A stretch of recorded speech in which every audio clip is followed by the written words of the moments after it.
Bien, donc je vais fermer les images ici dans Photoshop.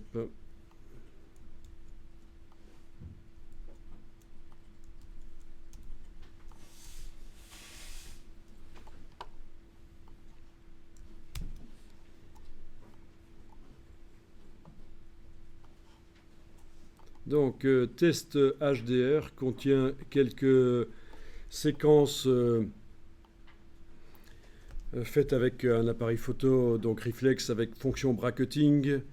Honnêtement, les différences sont trop fortes entre les photos. La dernière là est trop foncée, la première est trop claire.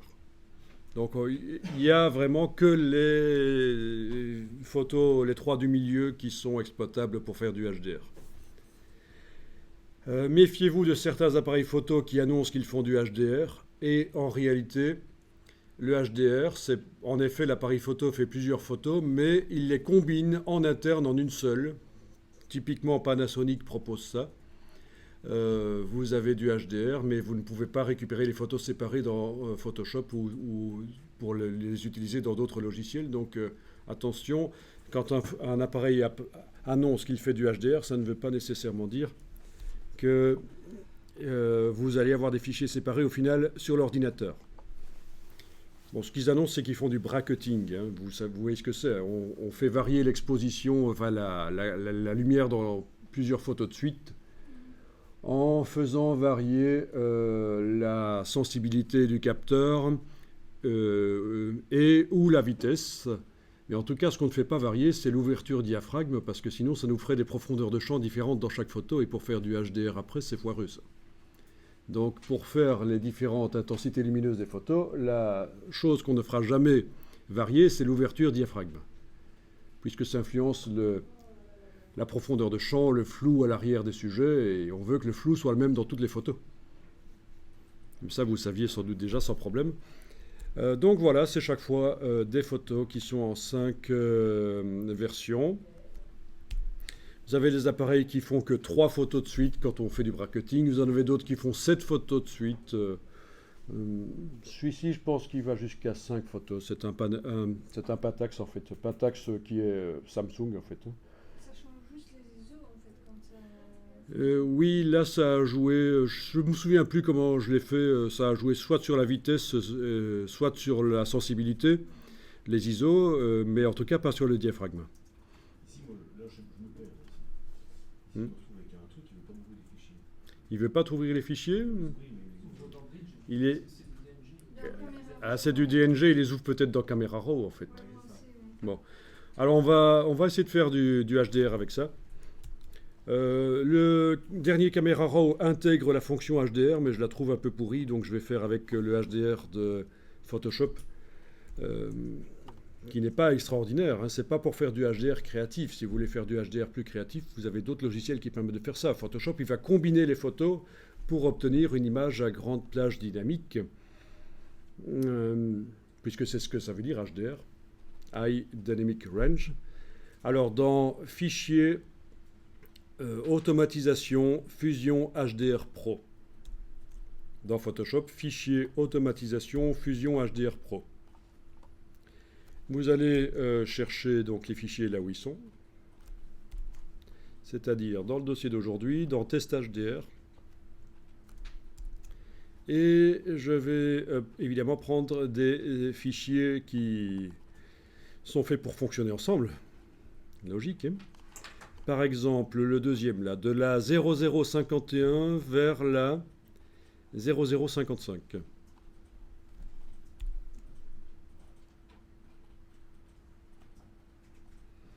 L'appareil est réglable pour faire du RAW de Pentax ou du DNG. Là aussi, les appareils, certains sont réglables pour faire directement un RAW universel, donc celui de Adobe, le DNG, le Digital Negative. Bon, c'est un choix, mais peu importe en fait, hein, ça pourrait être du RAW. Alors, vu que j'avais pas de pied au moment où j'ai photographié, je vais absolument cocher tenter d'aligner automatiquement les images sources. Il vaut mieux avoir un pied, c'est mieux. Je clique sur OK.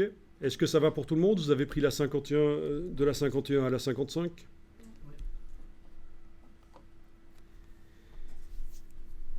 Donc ça les ouvre.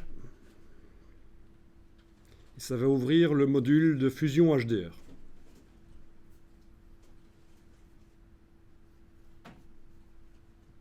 Voilà.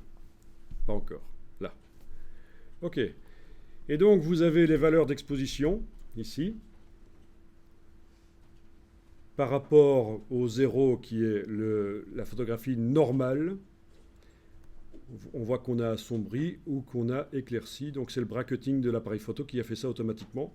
Il a pris 5 photos à la suite en 2 secondes. Et vous pouvez voir ce que ça donne quand vous décochez certaines, notamment les extrêmes, pour voir si ça apporte vraiment quelque chose, que les plus sombres soient là. Donc les plus sombres sont censés apporter de la lumière dans les parties les plus claires en fait.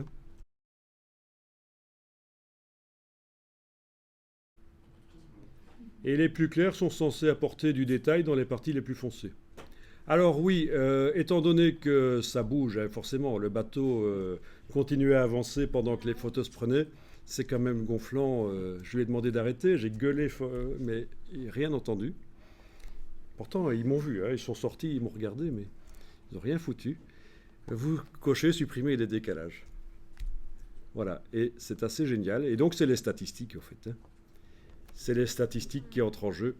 Et même j'allais dire le bateau, l'avion, l'hydravion là, qui bougeait à cause de la flotte, ben après, il ne bouge plus. Hein, c'est remis en place.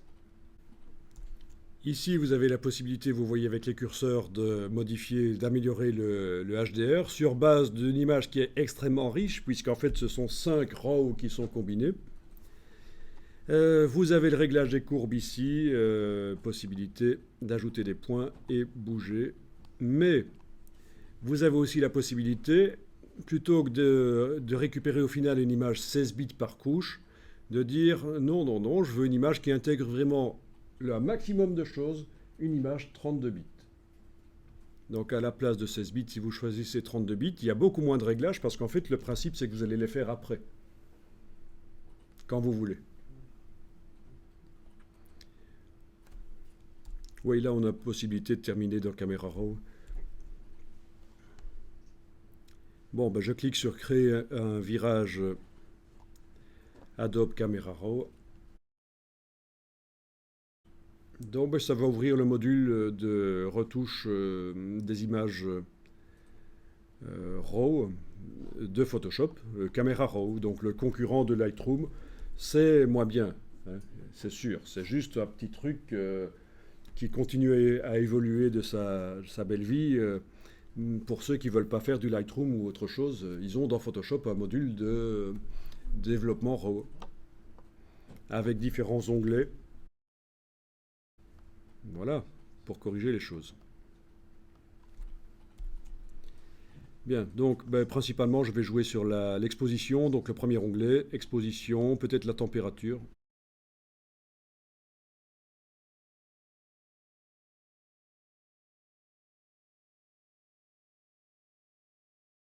Je vous rappelle la différence entre la saturation et la vibrance. La vibrance touche moins les tons chers. Mais bon, ici, on n'a pas vraiment de ton cher dedans. Donc, le principe, c'est qu'une fois que j'ai réglé sur le premier onglet ici, je vais sur le deuxième, je règle, je continue à régler, puis j'avance pour améliorer finalement la photo. Mais je vais me contenter du premier onglet ici. Et je clique sur OK. Voilà. Et on obtient une image 32 bits par couche. Image mode 32 bits par couche. Donc c'est une image extrêmement riche au niveau des nuances qu'elle contient. On va pouvoir faire des réglages extrêmes et ça va pas se dégrader.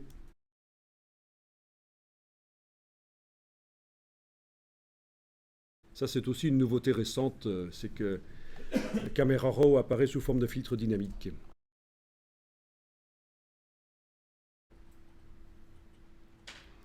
À un certain moment, pour utiliser l'image ailleurs que dans Photoshop, il faudra la convertir en 16 bits par couche. Garder toujours la version 32 bits, on ne sait jamais. mais vous allez pouvoir la convertir en 16 bits par couche, voire même en 8 bits par couche si c'est pour faire un export JPEG pour le mettre sur le web.